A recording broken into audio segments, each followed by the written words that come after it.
podcast, episode number 42, which is, Richie...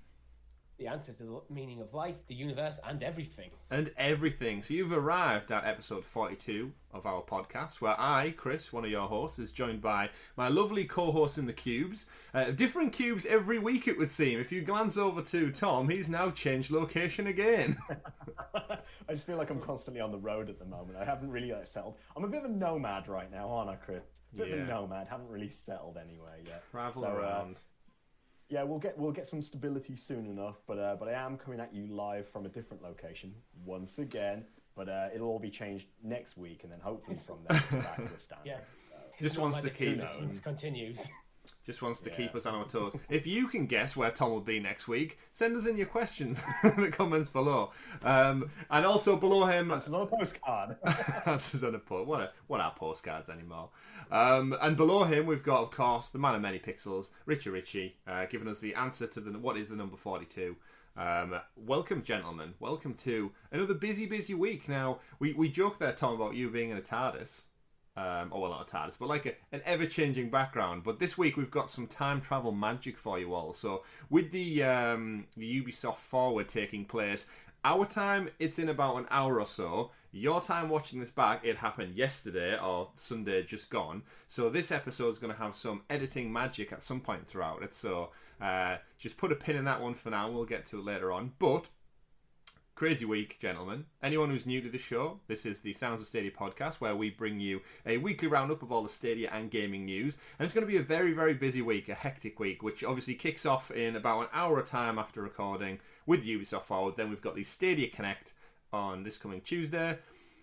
Non-stop action and news. But let's get into it, Tom. We'll...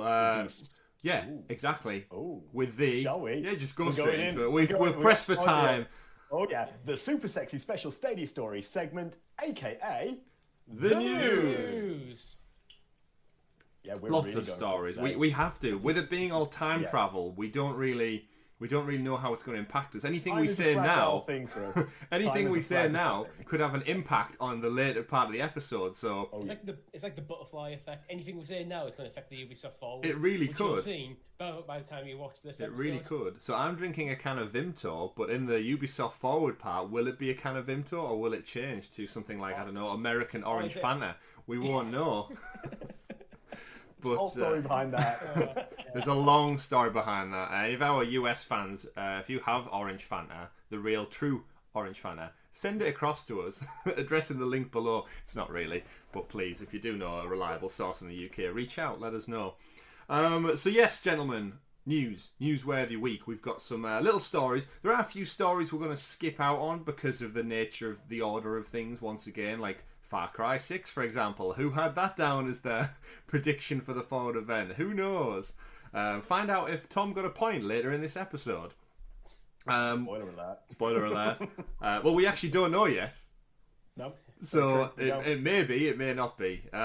Anyway, we did get some Stadia news, and quite understandably, it was game-centric this week. There's not really been much about features or APK file breakdowns or communication issues. The world is full of games, and thankfully we've got a few little tidbits that are coming out of Stadia, which we're able to break down and talk to you lovely people all about today. So right at the top of the list, we've seen some Serious Sam 4 new gameplay trailer was actually dropped. It was only earlier on today, right? Yeah, that was dropped not very long ago, to be honest. Yeah, obviously we know it's coming. We know it's coming out to Stadia. Tom, you were probably the biggest fan of Serious Sam out of the three of us. I had a chance to. I did play a little bit of the trilogy that we got free as a pro game back in April, May. They all just blare into one now. That the days and months, don't they? I know we definitely got it free at some point because I did play and I had a little bit of fun. A good shout. Something like that. Does this create any new excitement for you for the new one? Does it look like they've added any mechanics in that you thought were probably missing from the originals? I mean, being a fan of Serious Sam is... I mean, it's a stretch compared to some other franchises, I must admit. But the one thing I really take from this gameplay trailer is they're really trying to push out the number of things, just things in general, that are happening on screen at any one time.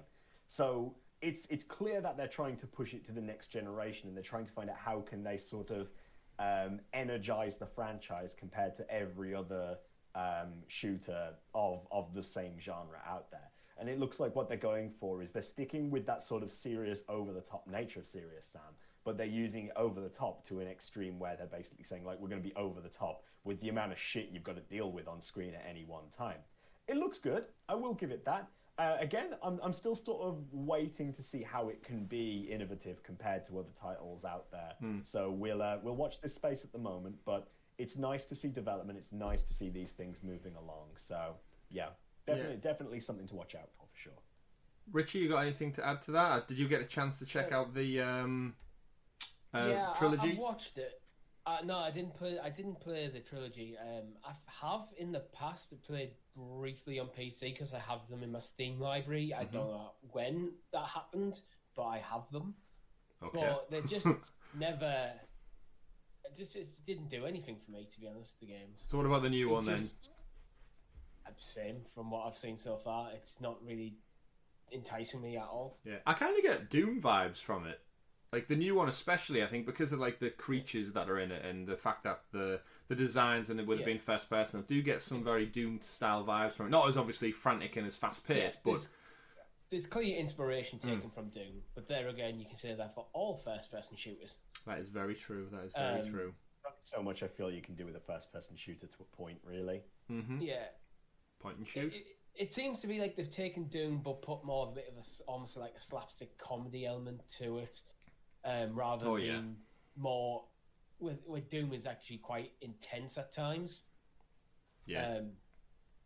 But yeah, I don't know. Doom Eternal was a game I was looking forward to, but when I got hands on, it just didn't click for me at that moment. So, and Serious Sam looks like a downgrade on that. So I'm just not interested. I can see where you come from. I know we're probably going to get a little bit more about it in the coming kind of months leading up to its release, but it's nice to see again that we are getting like these updates for these games, which are coming to Stadia. So my guess is a trailer dropping there means it's not going to be part of the Connect, which we'll get into our predictions later on.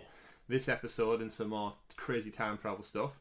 One game that did get announced coming to Stadia on the 18th of September, so not too far away again, was the WWE 2K Battlegrounds, which was a weird one because we mentioned this on the show, many shows back actually, that it got an ESRB rating if I recall, and then it wasn't at the Connect. We predicted it was going to be at the last Connect, and then it was nowhere to be seen. But now we've had a trailer release. I'm kind of excited for this one. It's been a long time since I've played a wrestling game, and I do recall, what was it, WWE Legends, the one that had that kind of more cartoon aesthetic that came out on, I want to say a 360 PS3 era. Yeah, I feel like it's like that very sort of like cartoony sort of like body shape essentially. Yeah, everyone's like torso and stuff. Yeah. Oh, I can't remember what it was. I'm pretty sure it was Legend because it was when they started to reintroduce like Hulk Hogan and stuff back into the mix. There was a lot of games where he's obviously retired and he wasn't in the roster anymore, and then all of a sudden he started becoming part of the marketing material again because everyone knows like Hulkamania. Aside from all the other problems Terry brought to the table, it was nice to see him back in the fold because he is one of the legends in my opinion, regardless of what he got up to. In terms of the Battlegrounds one itself, which I feel like I want a PUBG Battlegrounds. I keep wanting to think like it's something to do with that. You're just gonna see Sting or the Undertaker. Wrestlers running and choke slamming everyone, power bombing. Well, do we get Battle Royale from the Royal Rumble that they do every January? It's that concept, isn't it? Yes, to be fair. So see the similarities there. Get them all in the ring in a global map. What I can say about this game is it's not your full-on normal wrestling simulator. You can see like the Undertaker basically invoking Raiden from Mortal Kombat. Just blasting things with lightning. Yeah, it's probably one of the first games we've had in a while that blurs the realm of reality with what is WWE. Although I'm pretty sure I recall watching a few matches back in the day where people died on camera and got buried and sand poured on top of them, and then they're not really dead and fire and all this. So there's a lot of flexibility in the world of WWE. But it just looks like almost like Smash Bros style fun, where there's alligators at one point, I believe, as well, and it's all just a bit frantic and cartoony. But it's great to see like they've got like the likes of The Rock and Stone Cold, like the faces that I familiarise with WWE. I haven't watched it in some time, so again, seeing them all plastered across the cover, it doesn't strike me as something that should be a full price title. In honesty, I know we touched on 2K last week about their next gen price hikes for $10, £10 for the Ultimate NBA version. I'd be very unwilling to pay $70 for a game of what looks like this kind of it feels caliber. like it should be on like the old on the Xbox 360, like the Xbox arcade style title, where it was sort of like around the. Like, I want to sort of say about the £20 marker, just for a fun, silly game kind of thing that you can play with your mates. It looks like a game that the focus on. He's just make a smaller title that's just fun. Doesn't take itself too seriously. Yeah. And I reckon the £20 to £25 mark was. I think that's the shout that I'd make. Yeah. It depends how much depth we actually get in the game. Actually. Full on story and career mode. Yeah, you never know. Online ranked matchmaking. But I know it's been getting some shit because of the art choice and the design, because we're not getting a traditional wrestling game this year. They've suspended it, and it's gonna again after, was it 2K21 20? Sorry, 20. Just got ripped. We ripped it apart as well because of the glitches and people clipping out of the ring and everything, and it was all a bit of a bedlam. So they've announced they're not bringing one out this year, which this is kind of now filling the gap. And I think if you're like that hardcore person who buys it year on year out, it is and it isn't. I don't think this was ever intended to be filling the gap. Unfortunately, the gap has been created, which it's now filling. Mm-hmm. Because I mean, this has clearly been a side project that they've been working on. Yeah. And when the main game's like completely been absolutely horrendous, and with all the problems with developers and stuff going on there. Unfortunately, this has taken a bit of probably unfair heat because of that. So I think that that titles like this are sometimes they're not given their due credit, because I think it's nice to sometimes get these like arcadey, silly versions of an actual fully fledged AAA sort of game. And I think there's kind of a little bit of charm in that, really, because it's sort of like, you can sit down, you can just have a laugh with it. You can laugh at the art and the models and be like, haha, look how stupid The Rock looks, for example. But in reality, he's a massive beefcake anyway. Mm-hmm. But just like the proportions and things like that, you can have fun with it, and then you can just take it to that extra level where you say, you're then sort of like doing the people's elbow off the top of some sort of like skyscraper instead. Fire. But I just feel like there's, like I said, the word I'd use is it's charming in a strange sort of fashion there. Yeah. So I mean, it is getting a lot of heat for no particular reason. I think give it a chance. It's a spin-off title that people are now looking at as the mainline title because of things outside of its control. Yeah. I think the art style is a bit weird, but I think you probably get used to that very quickly. Yeah. I remember like the first Borderlands, thinking the art style was a bit odd, but then half an hour in, you completely forget about it. Yeah. You start seeing the charm. So. I can see why it's got its frustrations in the audience, because could you imagine something like FIFA 21 not coming out this year, and instead you get a cartoon aesthetic five-a-side mini football game instead, where the shots have like the ball has like flames behind it and everyone can do like crazy backflip slide tackles instead of I could see why the audience would be like show some anger towards it. But I think you're totally right, Tom, in saying like there is a place for these type of games, and that kind of like whimsical natured fun, it needs to exist, because I think it's great, but I don't think it'll be a full price title. I think it'd be very harsh coming in at $70, £60 pound. It's clearly meant to be a spin-off title. Yeah, definitely. But speaking of smaller titles as well, I jumped in this past Saturday to some more Monster Boy. So anyone who's a fan of the channel, you're already subscribed. I jumped in and played a little bit more Monster Boy. I got turned into a pig this week, a pig with an eye patch. Tom, I know you messaged me a couple of times about watching it back, saying how funny it is to watch me get frustrated. I think Ashley, one of our patrons as well, messaged me saying that she just loves how stressed I'm getting at it. And I say to you, audience, wait until you see episode 3. Like half the episode is a boss fight, and my frustration levels go through the roof. I try and watch Chris rage at a kid's video game. It's not a kid's video game. It's got the like Saturday morning cartoon. Oh, it's anime. It's all fun. Let's go play nice and friendly in the colourful world. But no. It's absolute cutthroat. Like you will die and lose everything and start again. But this boss fight, man. Whoa, if you've not played it already. I've got a confession to make. I have not yet actually watched either episodes of the series. You're missing out. My reasons were simple. As I'm planning on playing it myself, but I'm going to have to go and watch them now. I was planning on going in blind and then watching them after I got past certain points. The thing is, I will add at this point, if you haven't watched it yet and you're worried about watching along some of our gameplay videos and thinking, oh, I don't really want it spoiled and so on, then, it's perfectly understandable if you decide not to watch it in the get-go, but perhaps, you can always go back and watch a part after you've completed it. I know for a fact that my experience of playing Monster Boy compared to what I've seen Chris do in the first couple of episodes is quite different. Granted, I've taken tips from watching Chris play, but there's also elements of it that he's discovered that I've not quite found yet, or the other way around, and I've had to go back and re-watch the video to try to figure out how he got to a certain location when I've gone essentially almost a completely different path. So, give it a shot. It's definitely worth watching, and if you want to watch somebody get frustrated at video games, then I'd definitely say it's well worth your time. Yeah, it certainly is, and it's interesting when we talk about Let's Plays. It's a series that we've done pretty much since we started our channel. When we started with Tomb Raider back in the beginning, when we could all get together in a room and hand the controller from player to player and experience how we all take on the game, on the challenge. Another one me and Richie actually wrapped up with this past Thursday, speaking of Let's Plays, was our Road to Valhalla series, Tom. It ended, we finished the campaign.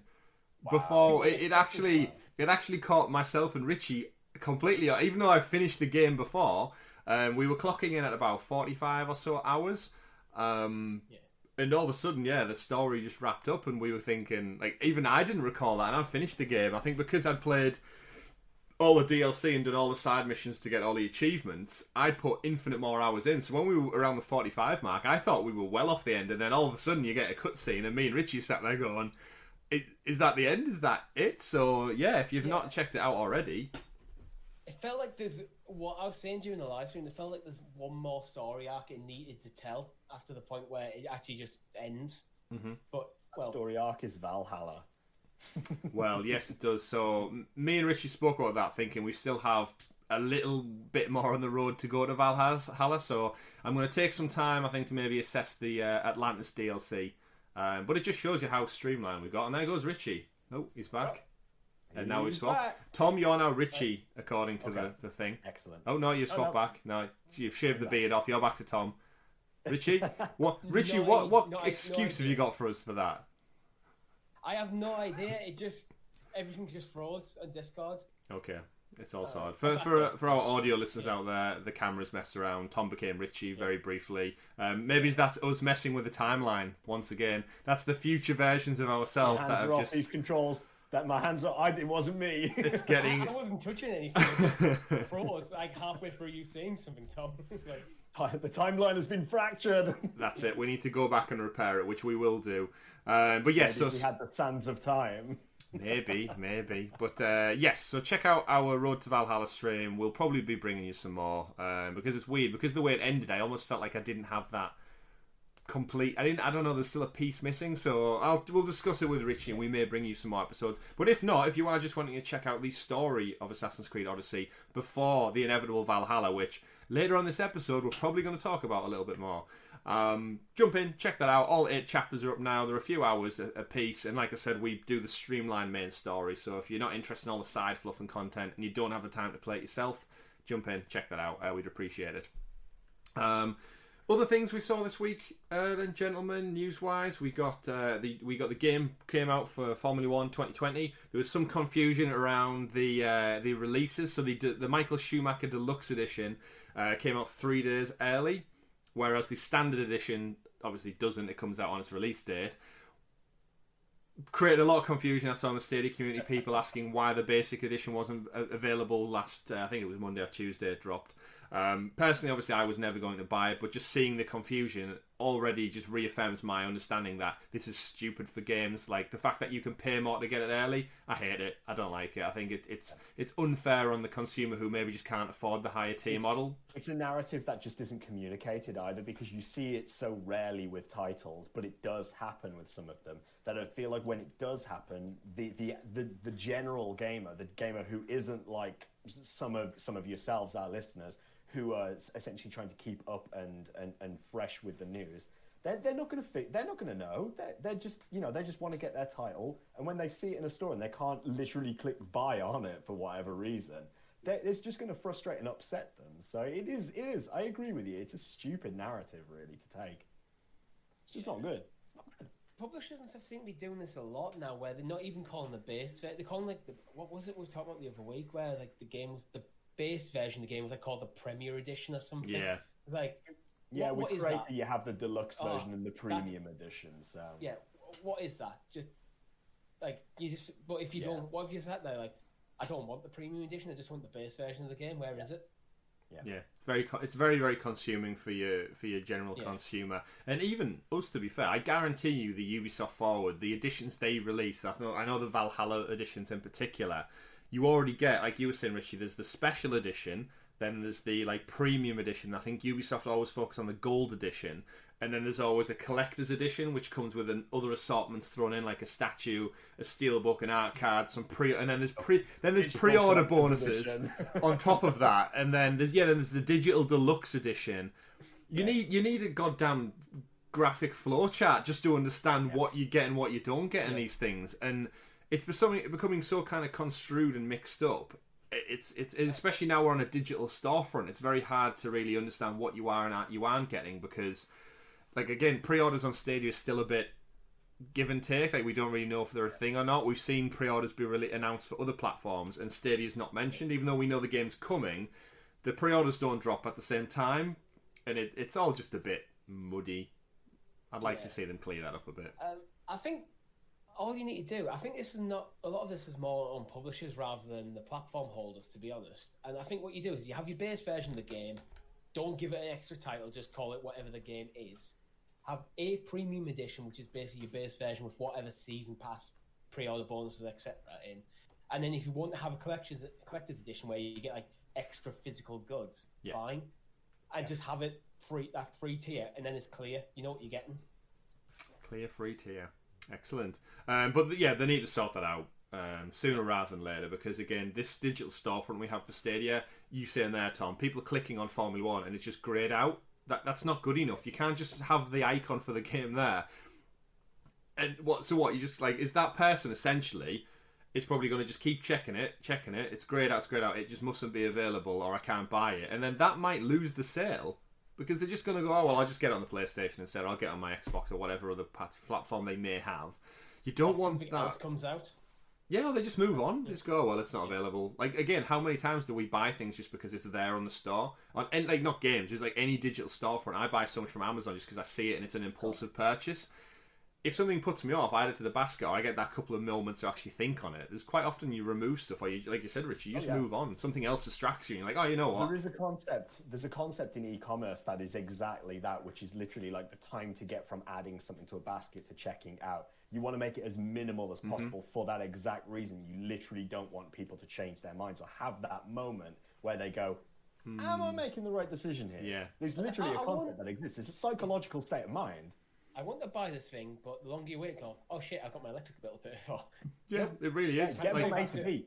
That's where Stadia works fantastically when it works fantastically. Like, if you put the game there and you can hit buy, shit, no regrets at this point. It's already done, right? Yeah, and you can play it 48 hours. And you can play it within like what, a minute and a bit. The game's booted up and you're good to go. So you don't even have that like download doubt of, oh, it's going to take 2 hours to download. You think, actually, I'll go do the garden. I'll go out. I'll go get some food. I'll have a shower, and then before then you realise, like, actually I'm not into gaming tonight because I've busied myself doing other stuff. So yeah, very very small window to get into. And speaking of small windows, we should probably crack on, gentlemen, because we've got a big episode to get through with our reactions on top of that. 2 new games announced for Stadia. We've got Celeste, which we didn't break last week, but we spoke about it, ESRB rated. Celeste is coming to Stadia, official, no date, # coming soon.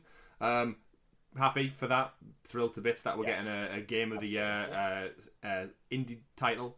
And then that was followed up with another game, which was I want to say Hijo. I know I'll probably slander it. Hijo. Do I need to add that to it? Well, you don't have to add that, but you definitely have to have that silent J. You don't pronounce that. Hijo. A Wild West tale. So that one in particular, obviously we spoke about Celeste last week. This one came under the radar, so it just goes to show that the ESRB don't have every leak available to us, but essentially it says a Wild West Tale is an exciting, non-violent stealth game in which you guide a 6-year-old boy on his quest to find his mother across a remote monastery, a harsh, unforgiving stretch of desert, and a frontier town rife with crime and villainy.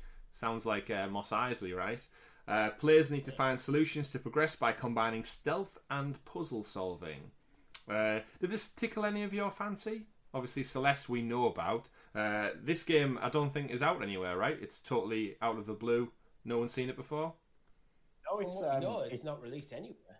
No, it's available to wishlist on Steam. It is coming to Switch, Xbox One, and PS4, but so far it isn't anywhere at all. But I really like the one thing I really like is games that use the isometric sort of like 3D from a 2D perspective visual, and I really like that about this. And stealth and puzzle games, yeah, cool, fantastic. It's just got that really nice art style to it. Like, I have a soft spot for indies like this. I really, really do. It actually, I'm really glad it's coming. It reminds me of if you ever played the Lara Croft Go or the Hitman Go games. It's got a similar, like you said, that isometric puzzle solving. Yeah. All it's really missing is the grid. Like, it seems to still have the same avoid the enemy that way, go pull the ladder across, do this to solve the puzzle, but without the turn-based grid system. It's more just free flow, but it's still, like you said, that isometric one. By Handy Games as well, who are... Which one do they make? They were the publishers for Spitlings. Ah, that's the one. Those are the guys. Yeah. I thought I recognised Handy Games. But either way, coming to Stadia, very exciting stuff. I'm looking forward to that one. So yeah, more games on Stadia. Fantastic. Speaking of games on Stadia, gentlemen, we have a big event coming up this Tuesday. We should probably talk about that. It's a little event you may have heard of. It's been in some of your calendars for quite some time. It is in fact the second, correct me if I'm wrong, Stadia Connect. I would say Google Connect. Second Stadia Connect of the year? Second of the year, third overall. So we obviously had the one, the original, like the OG. launch. Then we received one earlier on, sort of around about, I want to say it was March time, April? was it? It was 28th of April, yeah, I think. yeah. 28th of April. It was right at the start of lockdown, wasn't it, really? Mm-hmm. I mean, life is going such a strange way at the moment, where I feel like it's just gone so fast. Where I feel like 6 months have passed, but nothing has really happened. And now we're right in the thick of it, in the summer of gaming again, and we're getting another one. We were promised that we were going to get game reveals at this one. They said we'll see you in the summer for more game announcements. So indeed, here we are. We're literally at the time this is released, it's tomorrow. So it's interesting you mentioned that we got Celeste not as part of the Connect. It's going to be game reveals. That's an easy win if you've got that in the bag. Yeah, it's an interesting one that we did get these. I think we actually spoke about it in our own chat group, that the fact that Celeste, which is again a game of the year nominated one indie game, that would be a great shout to have at the Connect this Tuesday. However, they opted to just release it as part of a blog post last week, which surely says that the Connect has got some big stuff lined up. If they're willing to, if you can only hope, if they're willing to drop this. Like, it just seems daft that it wouldn't be in the Connect, right? Unless they're worried that the community is going to be angry at the lack of news again.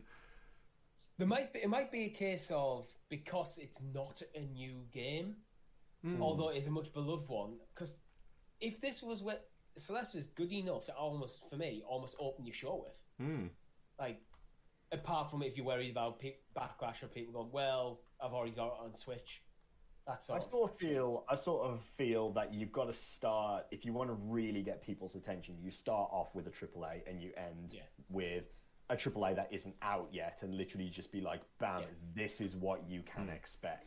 Yeah, you need to have that press conference. Yeah, your hype points throughout, and Google, again, the masters of analytics, they will know exactly when within this video they need to have those hype points, because they know from the YouTube algorithms and so on, they'll know when the dip off point is for people dropping out at any point during a video. And they have access to all the data for every single we've said before, conference, every single EA conference, the works. Definitely. But it's surprising, isn't it, that they announced Celeste before. I'm just hoping it's not going to be a Connect where they reveal 7 of their past Tomb Raider games as individual titles coming to Stadia, because that'd really disappoint me. Yeah. I don't want this to be the Tomb Raider platform. I don't. I gotta be honest. So, here we are, gentlemen. The Kinect is within reaching distance. I can practically reach out and touch it. Or it looks like I'm about to touch Tom's face, actually, the way the angle's working. We need to give predictions for this because we did them last time. We put a pizza bet on it. Hopefully we've had some time to think between the short window between now and the Ubisoft forward ones. Obviously, I think there's personally going to be a little bit of overlap. I think we should get it out there nice and early. We're all under the understanding that we can't take Apex Legends as one of our predictions, correct? Because we all feel quite confident that it's coming because of the EA leak that happened at the live event. Even though we've heard nothing more since, we all feel... I'm personally quite confident it is going to be there. One of the points to probably discuss... One where all three of us would kind of put it in as a definite, then it's kind of boring for us to put it in. Exactly. Are you guys under the right impression that it may be one of the day and date drops, so it's available now? I would expect that if they announce it, that it will be day and date. I think either that day or that same week, one or the other. But I don't want to sort of get cynical about it, but I really, really do hope that they do announce it. It would be kind of if it would be a big drop if they suddenly just go, I think even if it's not day and day, I think it'll come with a title, with a date. And again, it's coming out on mobile. It's got to come to Stadia. Switch are getting it this summer. I think they announced by the end of this summer. So yeah, definitely. So we'll draw land to that one. Look forward to seeing Apex Legends hopefully on Stadia announced this coming Tuesday. By the way, join us, check us. We're doing live reactions to it, just like we did the Ubisoft Forward this past Sunday as well. See what I did there, guys? I said this past Sunday, as though it's already happened, even though we've not done it. I'm getting there in that timeline zone. I'm like Captain America very himself. Hard about that, haven't you? I did, yeah. I had to really make sure I get my past and tense, yeah. No, Tom, I don't think I will. Anyway, right, predictions. How are we doing this, gentlemen? So we did our Ubisoft ones last week. What order do you want to go in for this? Because it doesn't just fit into Ubisoft. This could be anything we could have. I don't know if you want to do a segment for... I think, actually, yeah. You know what? Forget your opinions. I'm going with it. We want 3 AAA titles. He's took over the show. I've took over the show. 3 AAA titles. I've seen the future, Richie. I know what happens. This is what we need to do. Right. I want 3 AAA titles, 3 indie titles, and a new feature, like feature-wise, that we're going to see as well. Okay. All right. I think that because again it creates some structure. I don't know what I don't know. Exactly. Yeah. How do I just come up with just random names of titles? Blob 2's going to come out. No, it needs to be. Well, obviously we know they're going to have some new games, but I think a big part of this Connect is they are going to be existing games because we know the library needs to be fleshed out, bigger, right? Okay. So, would you like me to get you started? Yeah, sure. I mean, if you're offering, sure, fire away. Right, Richie, you keep score on this. Stadia been working quite well with Bethesda Studios. We finally did get Doom. I think Bethesda will feel like they owe Stadia something, so it's inevitable. I'm calling it. We're getting Skyrim on Stadia. Mark me down for that, Richard. Skyrim plays on a toaster at this point, so yeah, sure. I just think with Elder Scrolls being out there and Doom and Rage, they've got after Ubisoft, arguably Bethesda are the next best supporter, and they want to get Skyrim as a joke. It's almost like an antiquated joke if they don't bring it to Stadia at this point. So yeah, you've got to get Skyrim on Stadia just because for the meme. Just for the joke. You can't not do it. A relevant platform when you've got Skyrim. Yeah, legally, Bethesda have to port it to any new platform that's available. Gee, I'm afraid I'm going to jump in here, and I'm gonna throw one out there as well. I'm going to go down the indie path here, and I'm going to give you my reasoning for it. I think we get an announcement for Stardew Valley coming to Stadia, and the reason for that is because it's published by 505 Games, who very recently published a game called Journey to the Savage Planet. Now, we know which studio Google recently acquired. So I think we've got some sort of relationship going on there. Interesting. Now, if you want to dive even deeper with that, and I'm not gonna call this here.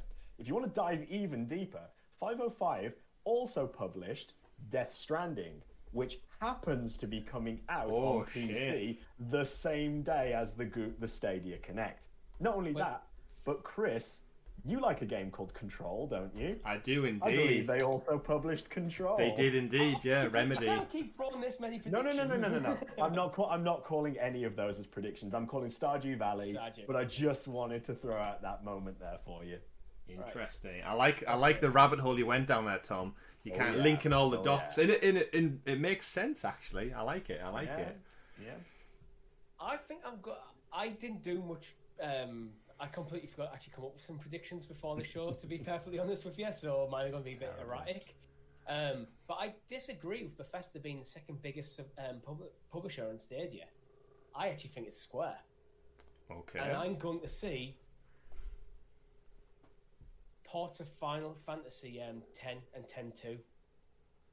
Okay. Oh, it's getting tasty out there. I like how you said, "I'm going to see," as though it's like it's going to happen. Yeah. I'm going to see. They're older games, but I think they're probably fairly easy to port over, and bring more Final Fantasies to Stadia. Why not? Interesting. Does that go back? Are we just going in a circle? Just back around? We may as well, because if we start bouncing we get a bit confused, don't we? Yeah. In and amongst all the time travel, we don't need any more confusion. No. So for my exactly. So for my my next AAA game, I do think we're going to find out what EA's final game is. So we know we've got FIFA coming to Stadia. We know we've got Madden coming. We know we've got Fallen Order. I do actually think we'll get a date for Fallen Order, but that's not really here neither there. It's about time they'll probably lock a date in for it. We all think we're going to get Apex. So that will be 4 of 5. Little bit disappointing, but I do honestly think the 5th game from EA that we're going to see on Stadia is going to be The Sims. So again, nothing groundbreaking, nothing new, but I think that will be the next game, because we've said before it works really well with the keyboard and mouse component. At the EA Live event, EA made a big deal of giving The Sims like a good 10-minute chunk segment about it still being relevant. There's millions of players around the globe. They didn't announce a new game. They just basically, it looks like it's going to be turned into more of a platform where it's just going to be iterative DLC on top of it. Here's some new couches, here's some new character figure, everything like that. So not the biggest out there, I understand that, but yeah, I like it though. Yeah, Sims. I think the Stadia is a good home for The Sims. Mm-hmm. We've talked before how like Sims is quite poorly optimized and can pretty much run your PC into the ground, even with reasonable hardware. Stadia would mitigate that problem, and it also means that people could play on their phones. Yeah, because Sims has been very much a casual game. Mm-hmm. Stadia lends itself well to that marketplace. Yeah, I like it. Right. Over to you, Tom. Where do I go now? I gotta think about this one, because I feel like Chris has made a really safe bet on AAA with Skyrim. I think that's a safe bet. So I'm going to dig back into my previous predictions for the last Connect, and I am going to say that we now see the partnership between Stadia and Activision Blizzard at this point, okay? Or with Blizzard in general. And I want to see, and this is a risky one, but Diablo 4 is in the works. I want to see Diablo 4 announced as coming to Stadia, so I'm going to put Diablo 4 down for one of my AAAs. Probably that's bold. I know. I'm going to get called out on it. I know. Last time I did this, I'm going to get called out on it. Yeah, I'm going to go Diablo 4. Just an announcement on it. That's all. Just an announcement. Okay. What have you got for us, Richie? Okay, I'm going to indies, and we've already mentioned it in this show. I think Celeste is going to be a pro game. Okay. So you're not. Okay. So what do we put that down as? I don't think that's a. I've- We know it's on. We know it's definitely on Stadia. So I feel like you can't really have that as a prediction. Right. It's a pro game for August. Right. Right. We still want an indie title out of you though. It is. That is my indie title. But we know it's coming. That's like me saying Jedi Fallen Order again and getting a point for it. Surely that counts, like, because I'm not saying my prediction's not an announcement. It's an announcement of Prediction it being a pro is game. that it's going to be pro for August. All Yeah. right. Well, we need a different category for that then. No, it just takes up one of my indie slots. But we know it's coming though. I don't know. then- Tom, what do you as I feel with said, this one? World of Blob 3. All right. You want to go with World of Blob 3?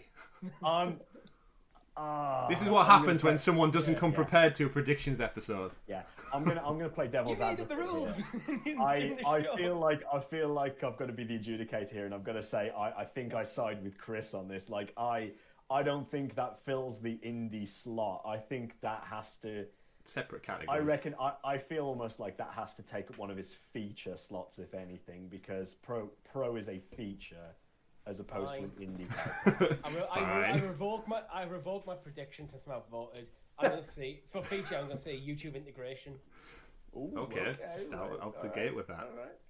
Yeah. All right, fair enough. So now, do you want to give us an actual game title then, Richie? No. Are you gonna go? All right, okay. We'll keep going back around then. We'll keep going back around. Tom, have you got? I've gave Skyrim and The Sims. Have you got another AAA title or any other game you like Yeah, to throw in? AAA. And again, I feel like I'm going a little bit bold with this, but I'm going to do it anyway. Dark Souls trilogy. Like Richie, I think Richie called this on the previous Connect. I think it was Richie. Yeah. Definitely wasn't me. Don't think. Somebody did. It might even have been me actually. About it, but you know, we need more time travel magic to figure that out. It was you.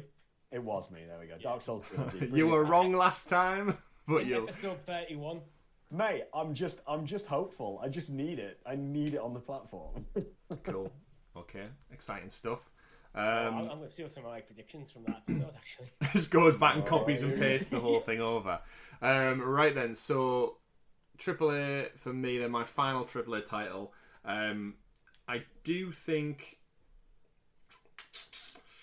I've got a few wrote down, but if I'm going to lock one in, I do think, similar to Tom, we're going to see the fruits of maybe an Activision partnership finally, and we're going to see the Crash Bandicoot titles come across. My feeling is they won't go in with the new one straight away.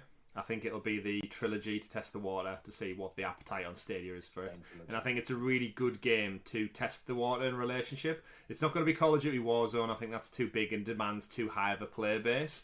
Whereas something that's family friendly, got the nostalgia, it's been doing blockbuster numbers for them everywhere else, especially in the UK. Put on Stadia, test the water, and I'll be doing a let's play of it. Yeah. If it comes. Do a let's stream of a play if you want to. Let's stream. Let's stream. I mean, you are streaming anyway. Yeah, so. true. Hey, why not? Ooh. Do I finish off my AAAs here? I just feel like no matter what I do, I just feel like I'm going really, really bold with it. That's why they're predictions. Right, okay. Am I...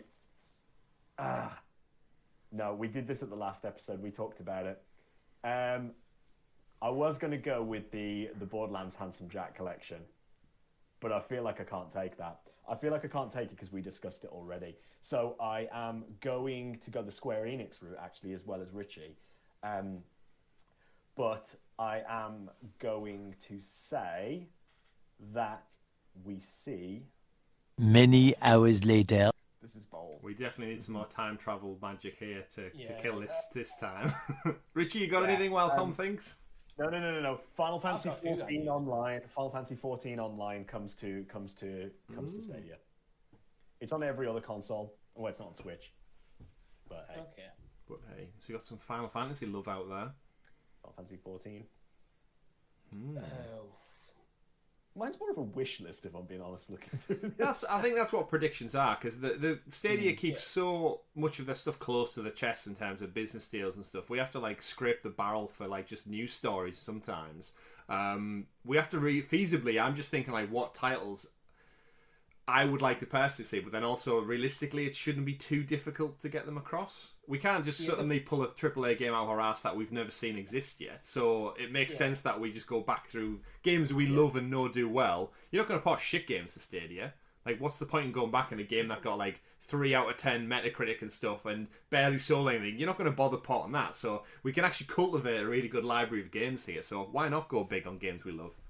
Yeah, I think the thing with Stadia as well, I wouldn't like a massive next generation AAA title. I'm not expecting it to be announced at the Connect. I don't think there's going to be enough eyes on the Connect that the publishers will agree to that sort of deal. Exactly. A PlayStation or Microsoft event, probably a yes. But I think Stadia, it's not big enough. So that kind of takes a lot of like things like that's why something like a Valhalla, I wouldn't expect to see really much at the Connect. So what you maybe giving us, the Richie? trailer we already have. So I'm going for that Ezio collection. Okay, I could see that definitely being a possibility in line with the Ubisoft Uplay stuff being announced. Yeah.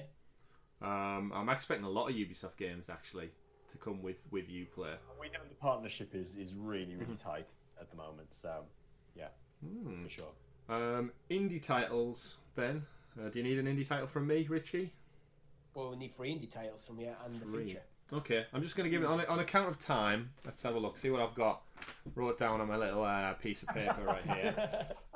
Indie game number 1 from Chris. I'm going with. It's just announced this past week. It sold over 1 million copies elsewhere. I'm going with A Plague Tale: Innocence coming to Stadia. Okay. I think it's done really well. I think people were surprised by it. And personally, it's one that's been on my radar for quite some time. I've heard nothing but good things. I've just not got around to it. And it seems to fit in that kind of... I feel like it would definitely appeal to Stadia bringing it over. And again, with it being a smaller studio, the more money that's thrown at them, the better. So I think a negotiating standpoint from Google would be very easy to get them to port it across. So yeah, that's one of my first ones. Right, you get one, then we'll move on. Okay. There you go then. There's one. We'll roll around. Otherwise, you take quick all the indies. Okay. Yeah. Okay, so I'm going to go next, and I'm going to go with, again, a game I'd love to see, and I feel like it needs to come to Stadia, Dead Cells, Metroidvania-style indie game. So I've still got a AAA and 3 indies, because I've already used my feature.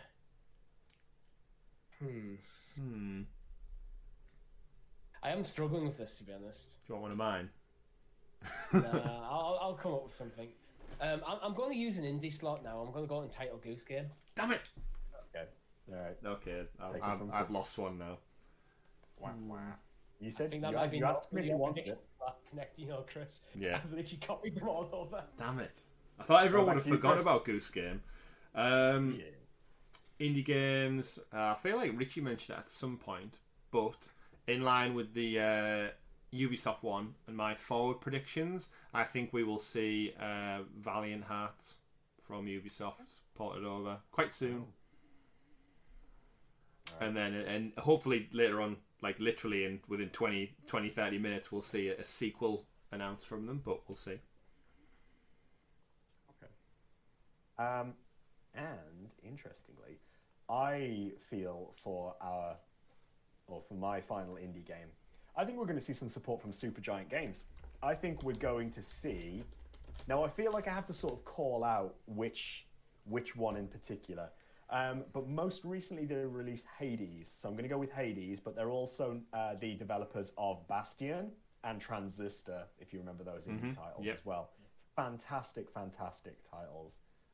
Pyre as well, little lesser known, wasn't as hyped as Bastion and Transistor when they came out, but I'd really like to see Hades as well come out. So I'm going to go with Hades by Supergiant Games. That'd be interesting. All right. For my final game, AAA, I'm going to go Rainbow Six Siege, day and date. So, okay, so just announced on Tuesday. Oh, well, no, not day and date. I'm going to say we get a date. Okay. And Right. it's within 1 month Okay. of the Connect. I like all the little caveats you're adding onto that. Yeah, it's almost too easy with no caveats. Yeah. Cool. I like Can't wait till it's not announced. They don't even mention it. So what do we need? So you need one Feature. An indie or a feature. Oh yeah. from myself. Final indie game, then I'm going to go with Outer Wilds. Not Outer Worlds, the other acclaimed, amazing blockbuster. It almost won a lot of Game of the Years, 2019. Little indie game from Mobius Digital. I think, look, again, one of those that was on my radar and just never got around to playing it. I think it'd be a great port over to Stadia and get away from that stigmatism of Outer Worlds. So yeah, that is my final indie prediction. Right, well, it's over to me then for my feature then at this point, isn't it? So I don't know, actually, because Chris doesn't have a feet. I'm one behind here. Either way, we're very pushed for time, gentlemen. So let's get through this. As we record this, the literal the Ubisoft Forward starts in like 10 minutes. Absolutely. Yeah. So feature-wise, I think we are going to get.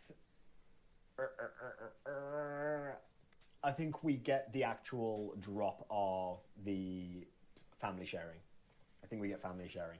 Mm-hmm. So we've seen all the rumors behind the scenes. We've seen the coding dug out by Gem right there. I think they launch it. I think they launch family share. Family share. All right. For the sake of time, I'm just going to check out my final two predictions, both indie games, and they're going Super Meat Boy and Bastion. Super Meat Boy would be cool. Obviously, I had nothing. Nothing was coming to mind, so there you go. Brilliant. Yeah. So Chris, yeah, I could see them. Final feature, I genuinely think they're going to announce Stadia 2.0, whatever that looks like. Ooh, I think we're getting so close to next-gen release now. We must be mere weeks away from finding out when the PS5, when the Xbox Series X actually come out, because I want my PS5 pre-order locked in, quite frankly. They can't wait much longer, which in turn, as a competitor to those platforms, Stadia need to start competing going into this holiday season, and I don't think they can do that talking about old tech. If they have a Connect in the summer, now is the chance to get ahead and go, you know those other two consoles that have announced all their iterative new versions? This is how we're going to compete going into Christmas time. He's the next bunch of teraflops. He's our new bunch of games. He's new features like Tom suggested, like family share and stuff. All the YouTube integration we spoke about. Here it is. We're just as good, if not better, but guess what? You don't need to drop $500, £500 this coming Christmas. Get Stadia right now, Pro, and then they'll probably give more money away or something for free to get people in. But my prediction is, we are actually going to hear about how Stadia is going to compete with next-gen consoles. Boosh. Okay. Boosh. Boosh. I like that. All done and dusted. He's done. Final one then, just before we wrap up, gents. Any out-and-out big blowout predictions? Just shout them out that you'd like to see. Mass Effect Trilogy. Nice. It's not even been announced. Mass Effect Trilogy. Richie, what have you got? I'm going to go with Mass Effect Trilogy as well. Mass Effect Trilogy.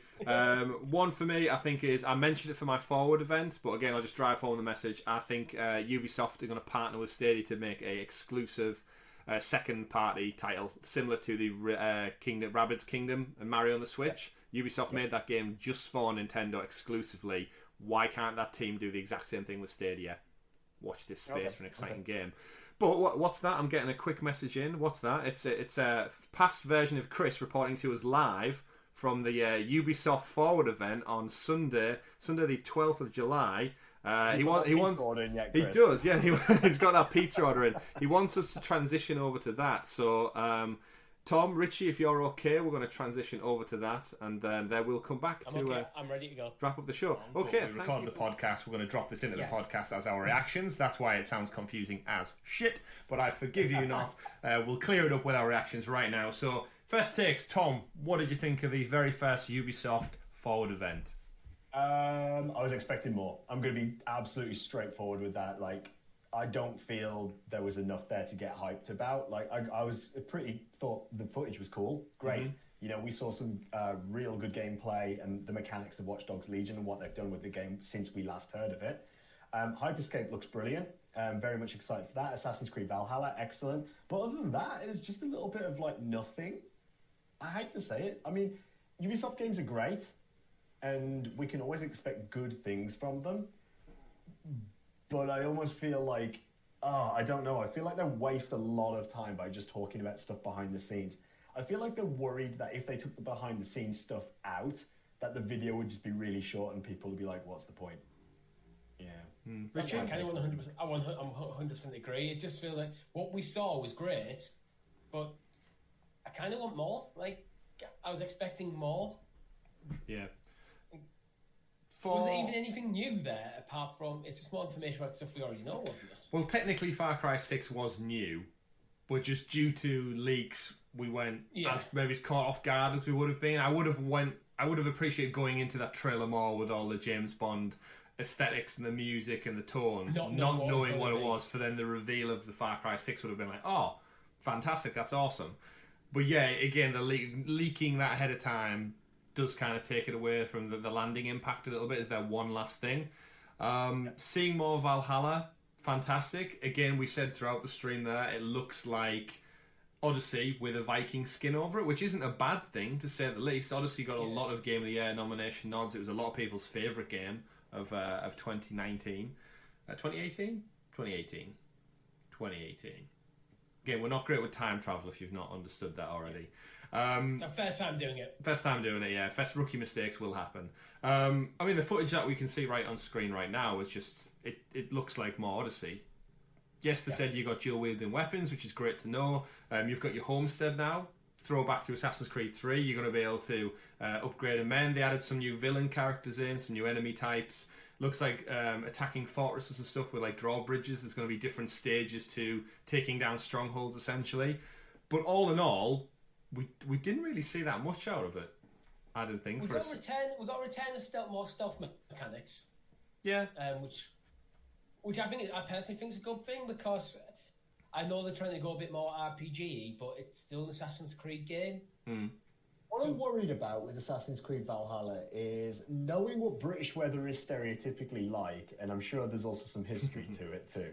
But I am worried that the Britain part of it will be very grey and be very sort of like you won't get the full feel of it. Like, you'll want to probably spend more time in Norway or like the Scandinavian region, seeing the Northern Lights at night and the snow and so on. Whereas for me, it's going to be like rainy. I don't know. I'm not worried about that. I'm not worried about that because I think Ubisoft, especially with Assassin's Creed, try to get a certain element of realism in the world they create. So there will be elements where it's kind of overcast and grey and stuff, but Britain isn't always just grey and miserable. It can actually be a very beautiful place to be at times. I trust Ubisoft to actually do the legwork to find that out. Yeah. Looks like they've got the decision-making elements back, though, as well. Looks like a Witcher 3 shot right there. Again, massive open-world RPG that we've got. So, yeah, we actually saw some gameplay, to be fair. Thetford? Is that just Thetford, do we think? That location there. Probably. Apologies to audio listeners. We are just talking over footage that's now looping. In terms of the game, I mean, I was sold on it anyway beforehand, but just seeing more of it, just kind of, I want to get it now. And then knowing that it drops on November 17th. They did say it's coming to Stadia, which we knew anyway, but it's nice to see that confirmation at the time of actually seeing it. The other big game that I spent, in my opinion, probably a bit too long on was Watch Dogs Legion. They opened with Watch Dogs Legion with a cinematic kind of small movie, and then they went into some actual gameplay mechanics of it. Obviously, we got the date, to Tom's disappointment, October 29th, which is not too far away. Obviously, we should have all been playing Watch Dogs Legion by now. Any new thoughts on Watch Dogs, gentlemen?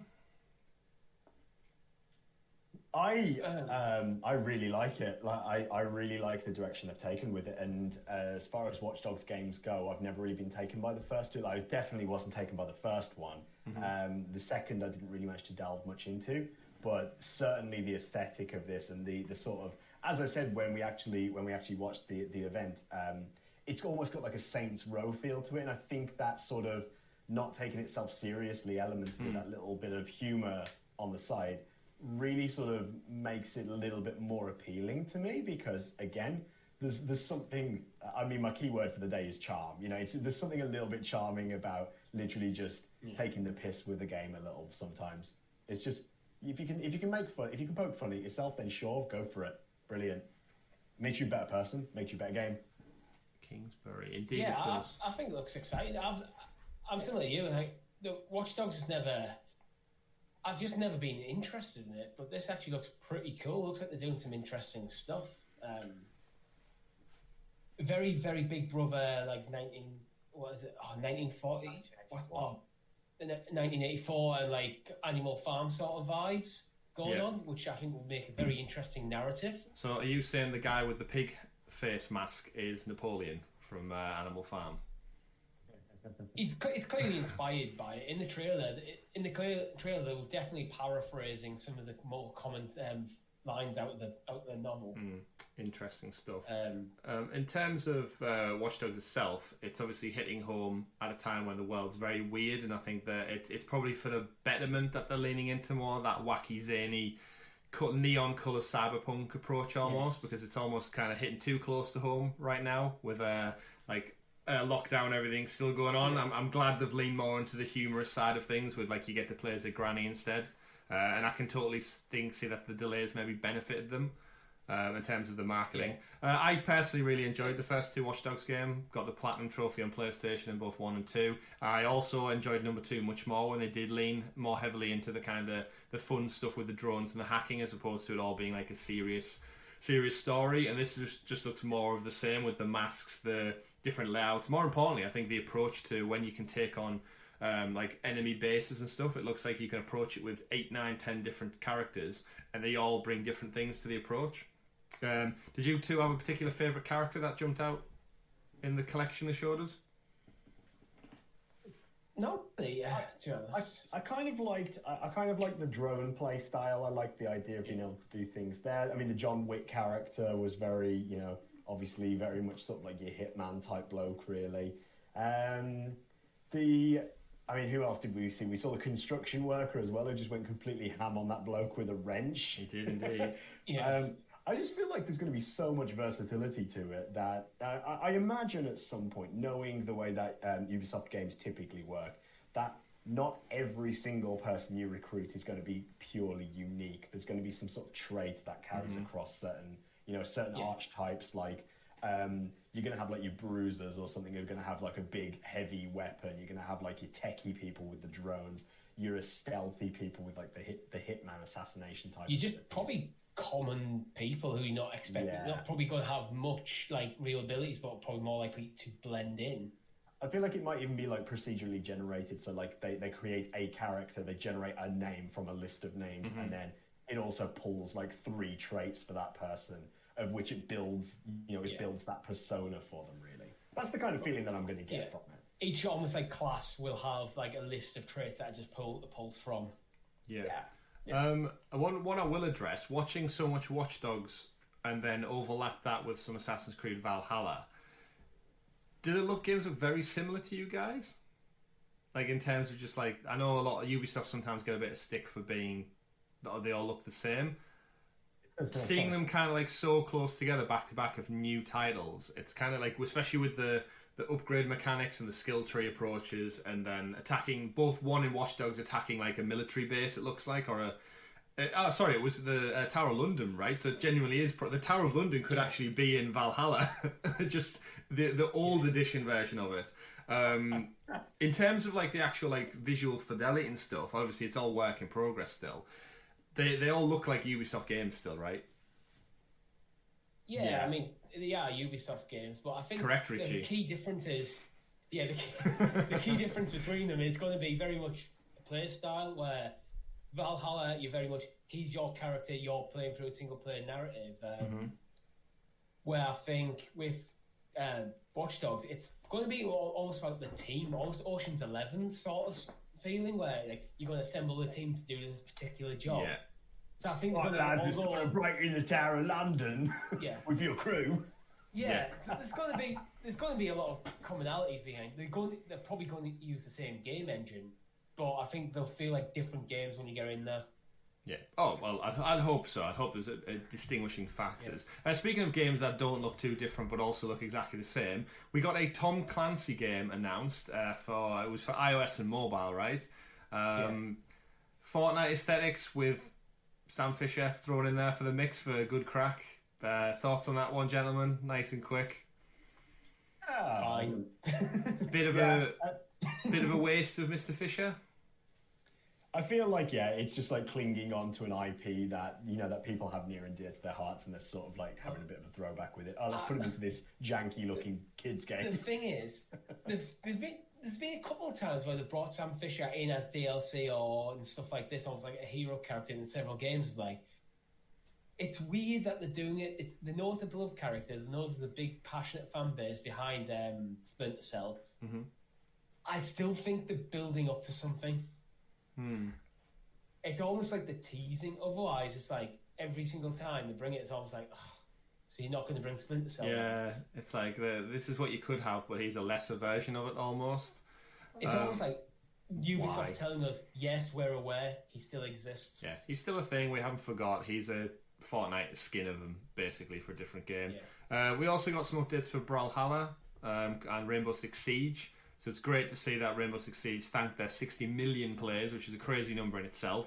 No new announcements, disappointingly, for Siege. It was just more of just a thank you message for the audience. I expect to see a bit more. In terms of addressing the elephant in the room then, that's pretty much it for what we actually seen from the event. Ubisoft Forward spanned, it was an hour, just short of. Richie, our predictions then that we had. Do you want to run us through what we were hoping to see? Okay. And what actually didn't show up at all.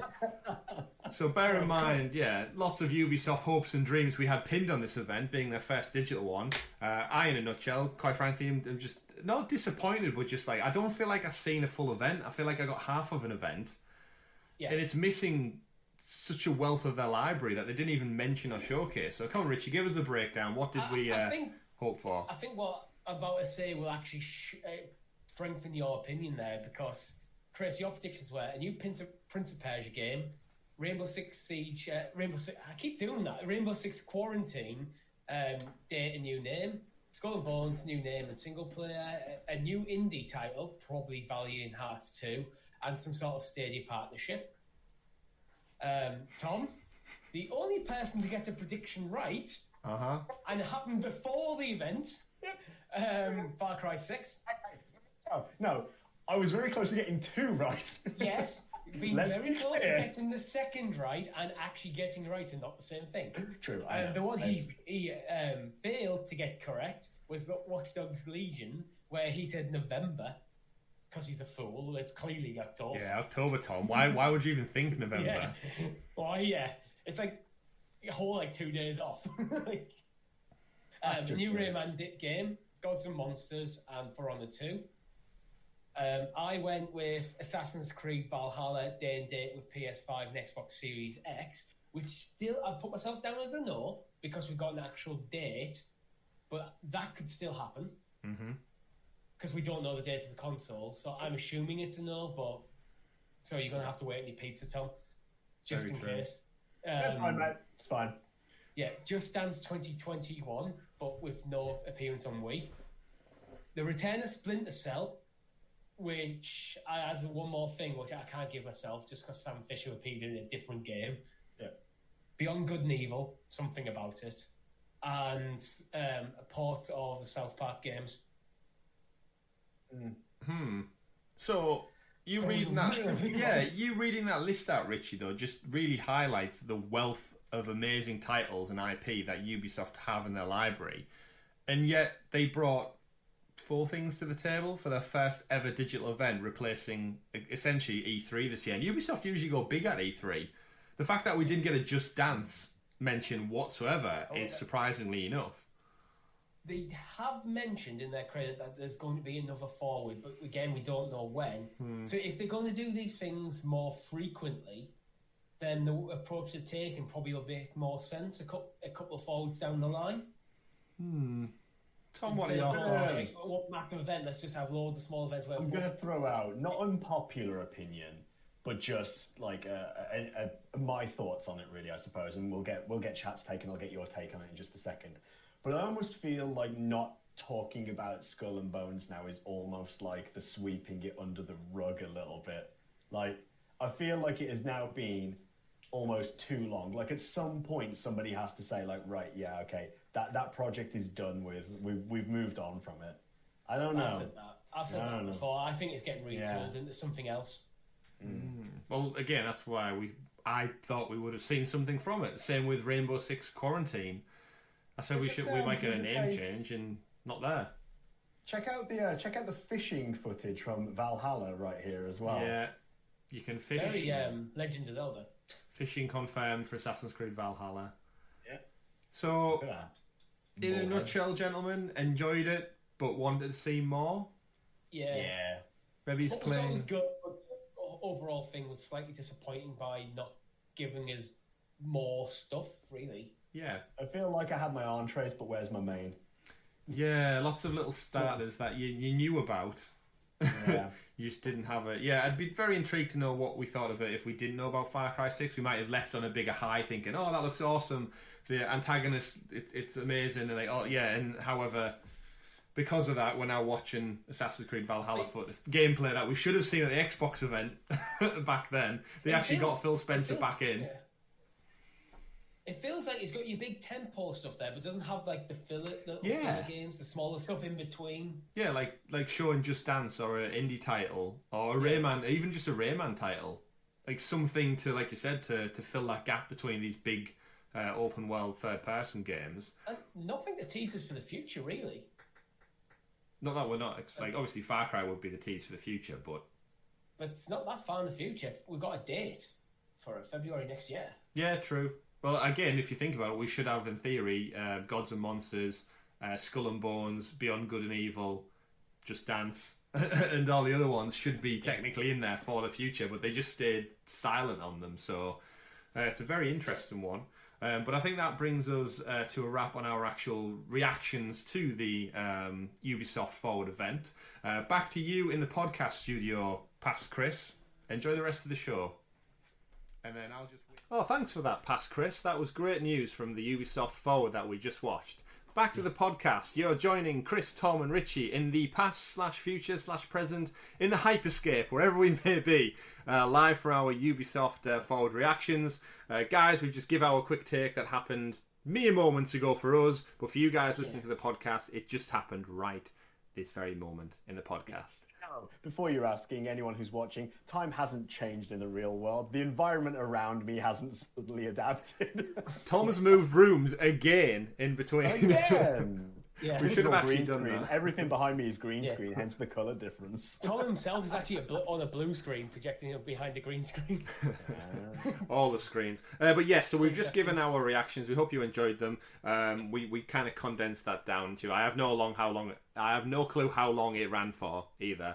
So sorry if it was too long, but here we are back at the end of the show, and we're heading into this week. Which again, if you listen to this on the Monday, we've got our Google Stadia Connect predictions episode is this one, so that means join us tomorrow on Tuesday or yesterday on Tuesday. Again, time is such a weird, ambiguous thing. We can just flow freely in between it.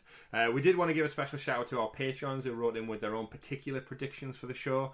We had Ashley over on patreon.com/forward. Forward. Oh, it's getting late, gentlemen. I'm hungover. It's getting late. I'm tired.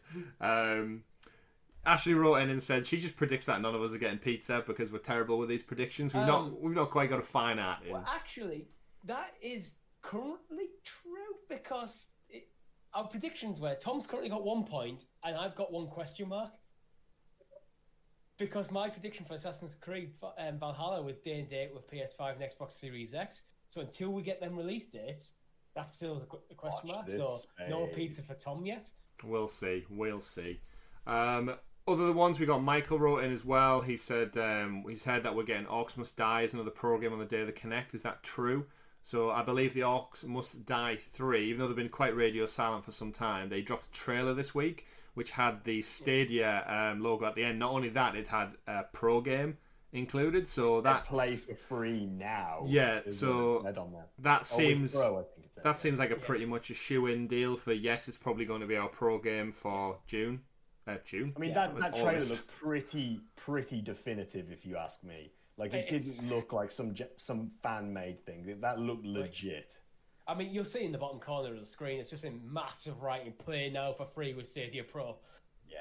Definitely. And our final one of the week, Barry wrote in saying, after playing it safe with Ubisoft predictions, which he wrote in for last week's show, he's going to go bold for the Connect.